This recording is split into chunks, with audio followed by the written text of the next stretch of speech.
Hi everybody, and welcome to Raising Vibrations with myself, Simon. Today I'm going to be continuing with my series, and we're going to be discussing Pluto through the second house.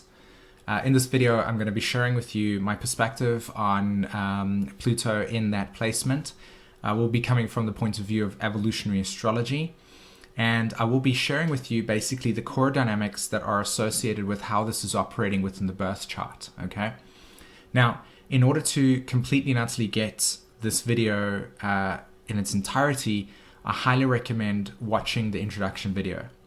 In that introduction video, I do give the overall perspective of what Pluto means in the birth chart, so that when you see your house placement, you'll understand more about why that is actually functioning in the way that it does, and obviously the rest of the description associated with this video, okay?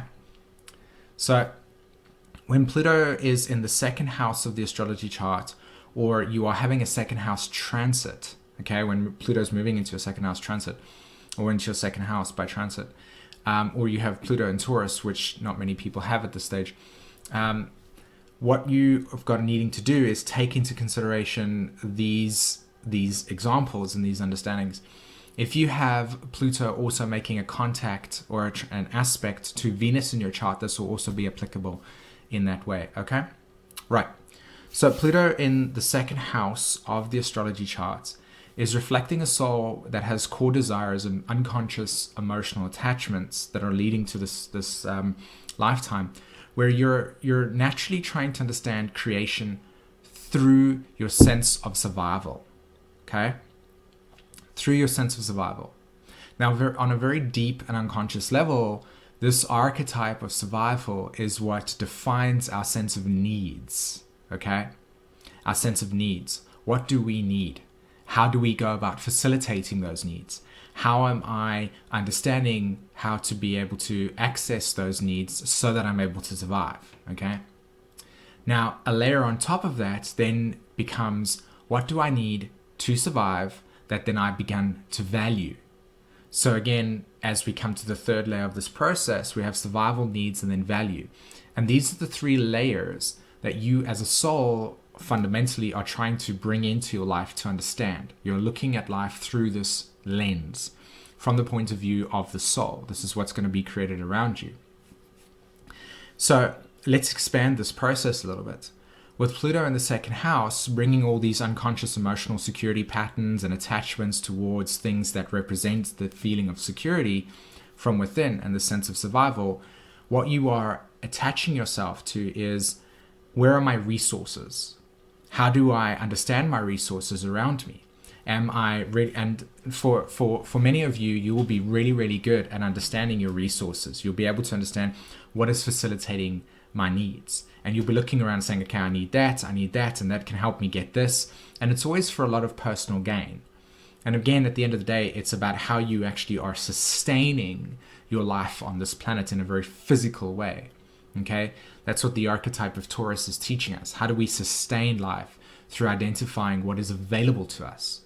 So on a very deep layer, on a core basis, this Pluto placement is asking you to look around you and to say to yourself, what are my essential needs? How are they supporting my overall journey in life? And how do those provide me with a sense of stability and a sense of security and a sense of being able to be in my body and feeling secure, right? So with Pluto in the second house, because these are all the sort of attachments associated with it, you will have had lifetimes lived with poverty. You would have had lifetimes lived where you would have had money, for instance, or energy, as it were. And all of these dynamics are stored within your soul's journey, which is why you'll have some sensitivities towards financial freedom, feeling secure financially. Of course, in this world that we live in today, the way that we have monetarized things is through obviously what we have, our external values and what we have around us. And generally what will happen with you in your own life is that you'll have a lot of stuff around you that is either very cluttered but is very strong and stable. So if you look around the stuff that you buy, you won't buy things that are very weak. You'll buy like a really strong wooden oak table, for instance, or very bulky stuff. And the purpose of it is because it's stable, it's secure. And it's that underlying feeling of like, the more stronger it is, then the better off I'm able to actually feel secure within this process. So part of the second house placement, and of course any transits, is how do you value those things? Like, what are your value systems associated with what it is that you need? So if you break down that layer of value and you see, okay, I need this because it's facilitating my current goals, my current need for whatever it is that to survive. So you're breaking this down and you're understanding life through this process. And the more conscious you come of your soul's realizations, the more you'll notice that that is the kind of journey you're on, of really recognizing and becoming in tune with the sense of financial freedom, a sense of financial stability, a sense of security and materialism. Now, the polarity point in this astrology, in terms of understanding this process holistically, is to really recognize that there are two main components happening here. One is that the polarity of Scorpio is one where it forces you to recognize your personal limitations through your ability to be able to identify all your resources around you, okay? So it manifests this, in evolutionary astrology terms, the frog in the well syndrome. I'm secure with what I have. I can facilitate all my needs. I don't need anybody to help me. I'm self-reliant and self-secure. But because of that attitude, basically what happens is that the frog sits at the bottom of the well and he looks up like this and he sees the totality of creation through that circle.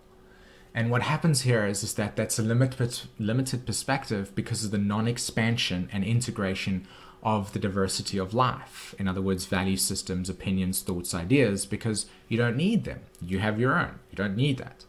So Scorpio comes along and triggers off this rug being pulled under your feet that causes this frog to shake. And what it does is it feels insecure based on its current situation, and then it quickly moves on to another place to create security again. And it's that constant process of having things on an unconscious way taken away from you that recognizes or facilitates this need to recognize that if you're going to stay secure in one place consistently all the time, there's going to be a very limited sense of evolution. And so that process happens all the time where there's these unconscious changes and shiftings where your sense of security is shaken. And so therefore, because of that process, it can either let you hold on tighter or it can teach you the ultimate lesson for Pluto in the second house, which is total inner security, the search for God within, to say to yourself that the ultimate abundance is not found existentially, that it is found from within. So that as long as you recognize that you are the one that holds the power within inside of yourself to create and manifest whatever it is that you want, i.e. abundance, then you'll be secure. So whenever these forces come up, you'll be like, okay, it's just a life change, versus, oh my God, I'm losing everything, right? Okay. Right, I really hope that you enjoyed this video. I hope that it brought you a sense of awareness regarding this transit and this understanding.